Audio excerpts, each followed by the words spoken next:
Okay, so today we're going to build wooden castle wall segments. I've actually gotten some prepared at various different states. So let's take a look at what we've got going on today. First, I decided to make them out of birch, which I make myself out of full logs.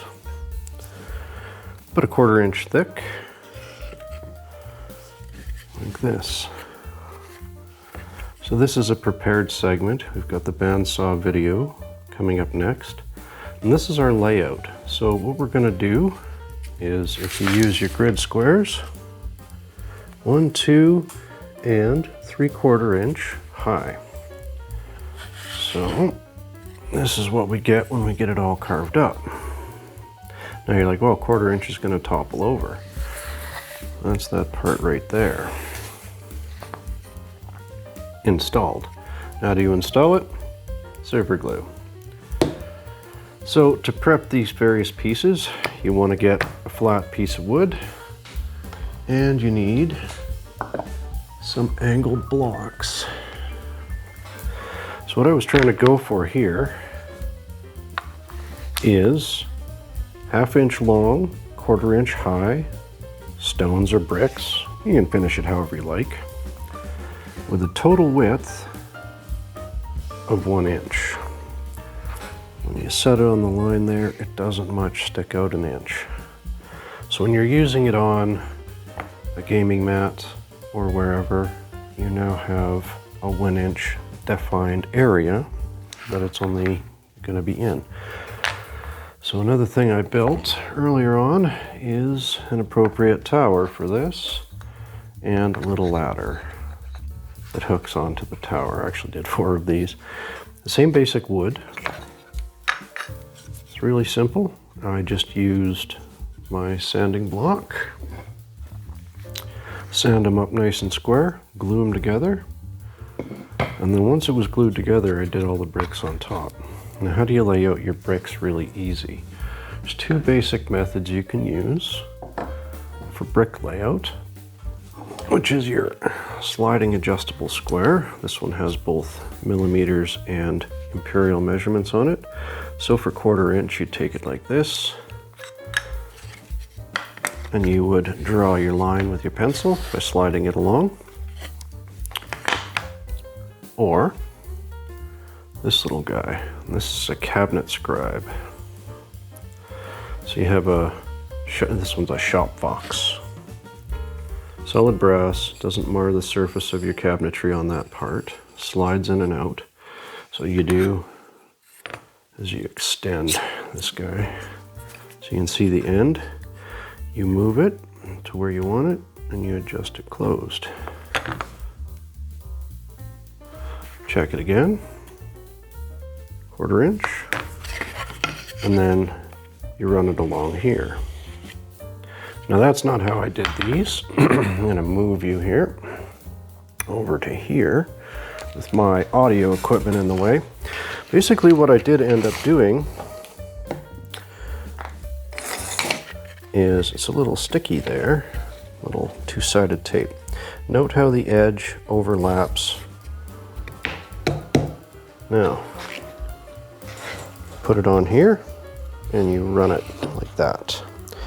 And then you flip it around, do the same 1/4 inch measurement going the other way through here.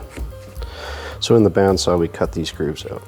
Then you would move as many pieces as you have. They all do both sides, right? So just flip it around until you've got them all. Use something to stop it so that it doesn't slide around, right? And saying I measure it, stop it, hold it, do the next set, flip, next set. Now I really like this because it gives your carving chisel something to follow. So what we're going to do next is illustrate that part. And what I did here was I decided that these supports were going to be spaced at a certain distance, so I drew them on there. I don't have to carve the brick portions in here because I've defined this. I still scribe the lines right through because you don't want to have to stop halfway through your stroke, so I didn't. The pencil line is actually going to line up with the 1/2 inch length of the bricks as we go along, but that's not a problem. You just got to think a little bit more. Actually put a big X on them to illustrate where I'm not going to cut the bricks out. And the reason for that is surface area for your super glue. All right, let's swap around to the other side.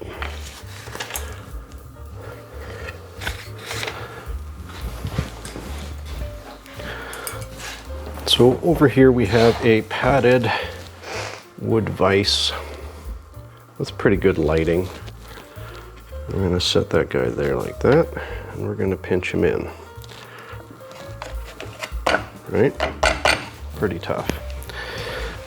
We're going to take a V groove chisel. I'm going to do some of the carving on here. So these are our lines, and they show us where we need to carve. Now you can either do this strip before or after the bandsawing portion to define the crenellations. I decided to do it before on this one for an illustration piece. This one's length is 10 because there's 3 supports. I made 2 10s, and it turns out like 1, 2, 3, 4, 5 7s, which is the kind of amount of wood I had. And it'll make a castle wall, or you could even use it as dungeon definitions or interior town walls, whatever you like. You just kind of follow that little scribe line. Cut all these is actually the hardest ones. Brush. Now this line is slightly below the bottom of the crenellations. And if you can't see what you're doing, just get rid of that. Get out of the way. And this is all cleaned up with sandpaper and a file when you're finished. That is the hard ones. Now you go to the easier ones. So you're looking for a certain depth. Once you've achieved that depth, just kind of carry it through. Again, really nice with the scribe versus the pencils. It'll actually pull the chisel into the groove because it's the path of least resistance.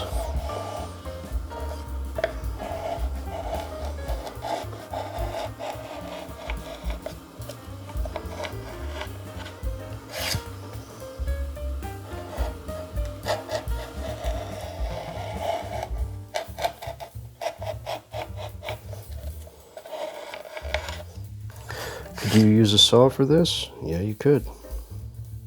If your bandsaw is tall enough, you could actually set a stop and run it into the bandsaw blade, just like I do in the bandsaw portion. Or you could use a handsaw and saw across it inside some sort of setup for a miter box. But I like wood carving, so I'm doing it this way.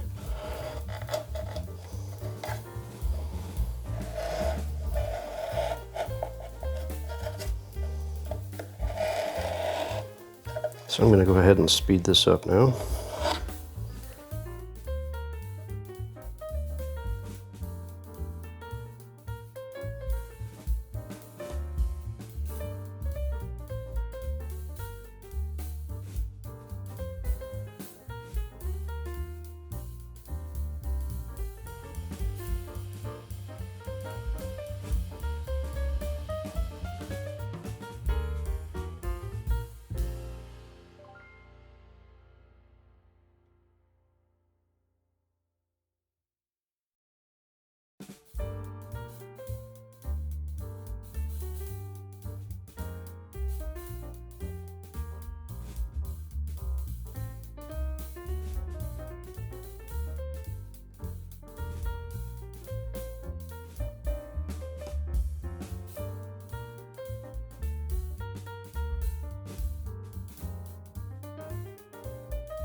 All right, so for this segment, we're going to lay out our bricks. Now that we've got our long runs carved in, set it on top here.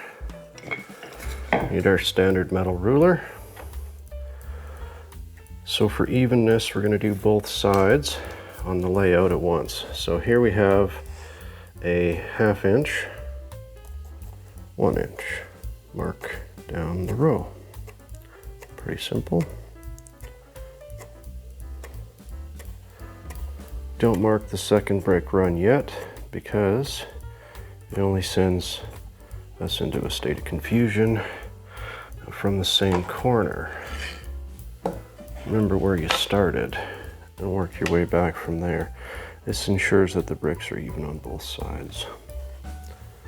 1/2 inch. Now this is where our marks for where the supports are. Just mark right over them.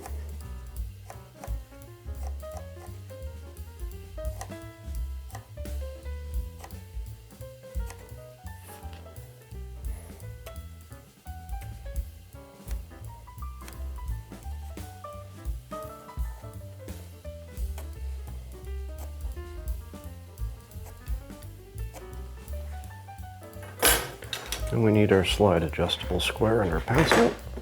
Come here, you. Adjust it to full width.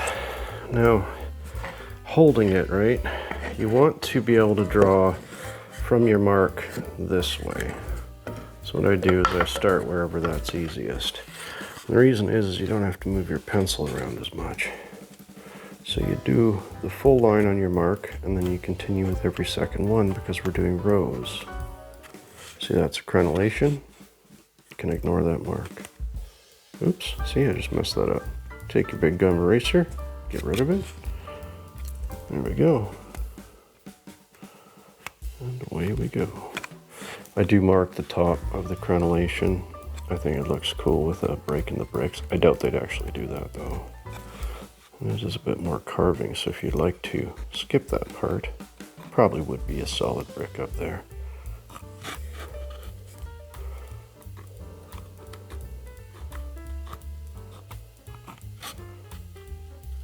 And this way I can just let it slide down like that. I have a good view of what I'm doing, which I can't stress enough. You can't see what you're doing well. That's not good.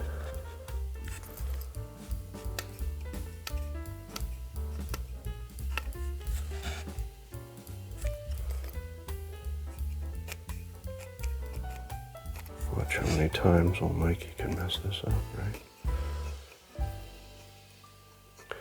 Now I am marking inside of here. It's in case I lose my mark elsewhere, because I'm still going to need this one and this one when I stick the back supports on there. Purpose of the back supports is actually to support the entire wall when you put miniatures on it. You don't want it tipping over and ruining your diorama or battle scene, so you make sure it has enough structural integrity to avoid that. You could also stick it down with two-sided tape. You know what, that's not really a bad idea at all. Go ahead and stick it down with two-sided tape if you feel that would be useful.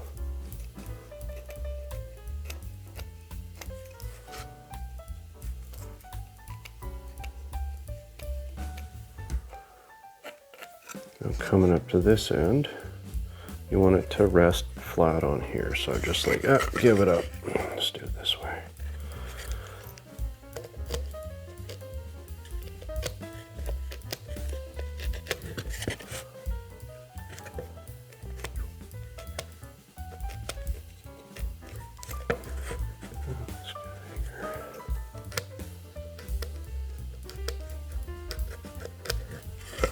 Okay, so that's how you lay out rule 1. Put it right back on there. Now our starting point, check there, is here. So we are going to continue our measure out from there. Now we want them overlapping, so we put it in the second row, pin it down, 1/4, 3/4, 1/4, 3/4, quarter, 3/4, etc.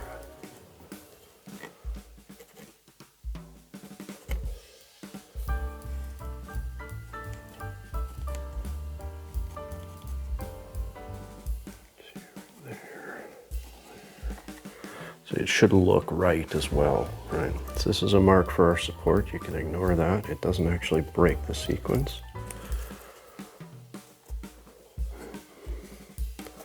Quarter, 3/4, quarter, 3/4. And now we repeat our sequence. But what else I like to do at this point is remind myself what I'm going to cover up. So I already have these produced. Oh, my pencil did. Like this, X. Don't have to do any more carving in there. Saves me trouble. X. Doesn't mean I don't get to lay it out though. Just don't carve there. Right? Simple enough.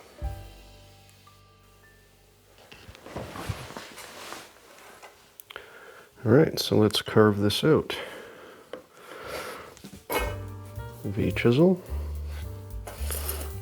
Clear space for your hands over here in a comfortable position. I'm seated. And then you just follow your lines. Now you've already carved out this direction, so it's going to allow you to break in that area.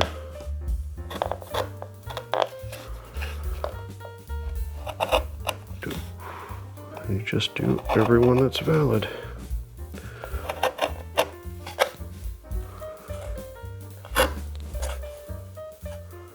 Alright, start back over here. Take that one out. This gives a really nice shadow effect when you got paint on it.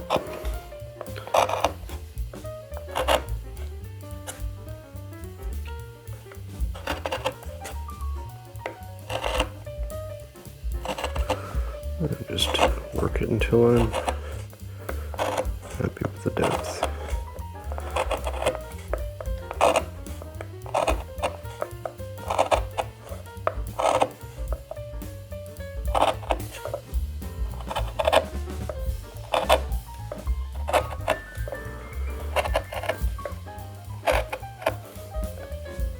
Looks like I missed one there.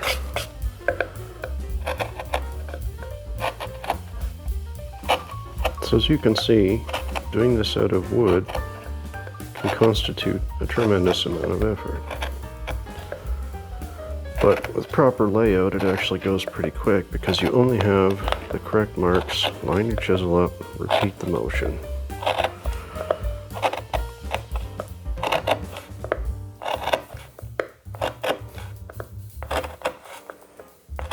I like whenever I get one row finished carving, get all the chips off, start again.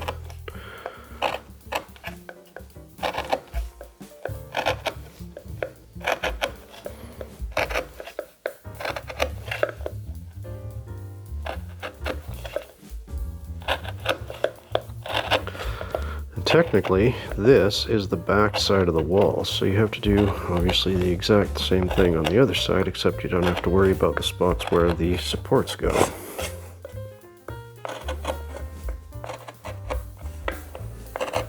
Let's double time this.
Now the next step is actually cleaning up the grooves. So let's clean up the grooves a bit. That's where our files come into play. So this guy here actually has a full job now.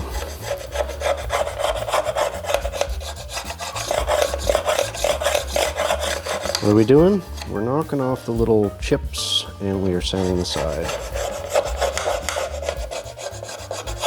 Because of his shape, he's going to primarily work on the sides.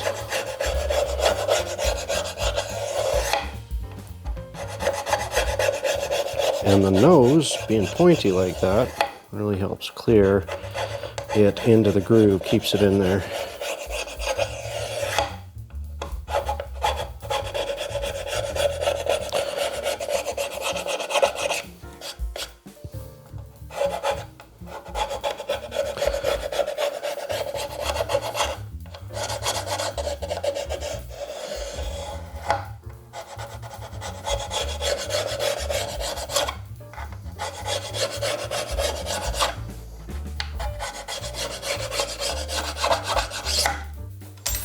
Finished.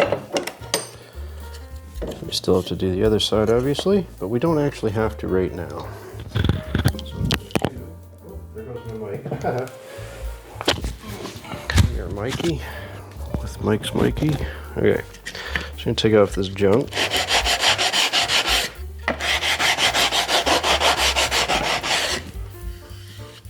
All right. See how it sits on the table? Pretty good.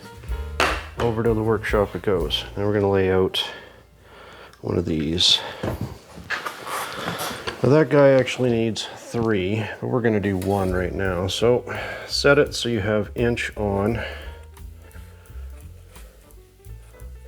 and then you mark 1/4 inch, 1/2, 3/4, and 1 inch. Now you've got your brick and your line. So these are as much trouble as anything else we're doing in this project. Mostly because there's 3 sides to be carved on them. So they are a detail piece. If you wanted to just put a flat base, on your wall, you can do that. We're going to carve each one of those lines out and we're going to put 1 detail brick in here. Like that. Done. This side is done like this. So you're transferring your lines across. The difficulty here with a camera is you might not be able to see it, right? So we're trying to get that line on surface while it still stays all square and flat, and draw it. This one too, same basic difficulty, right? Stay on there flat. There we go. A little bit lower. I'm trying to show you I've got a much better angle when I do this otherwise, right? Can always work on the vertical as well. Draw that across. Draw this one across.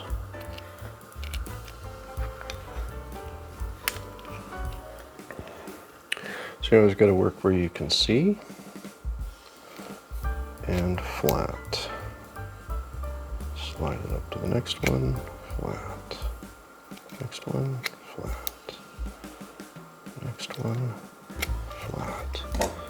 So this is what we've accomplished.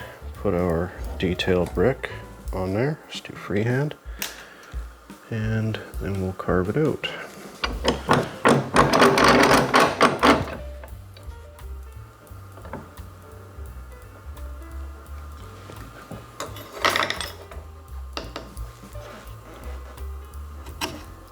Pretty straightforward.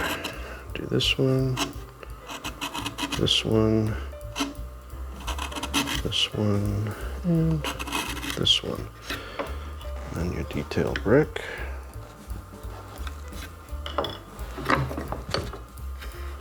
Flip it up.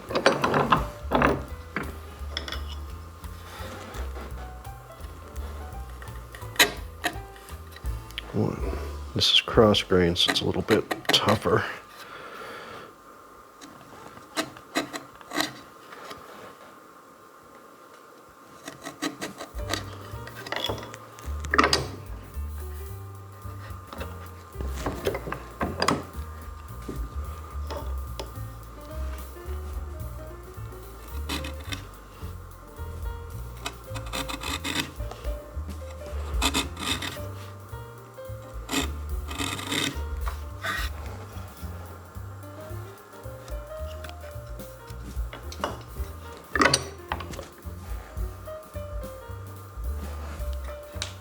does that go? Just like that. So it sort of follows the brick pattern on the back, but since it's an outbuilding all its own, it's been buttressing the wall. So next, you would glue it on and use your slide square to stand it up straight. Of course, we're not on the table there, like that. We're all over the place here, but that's the idea, right?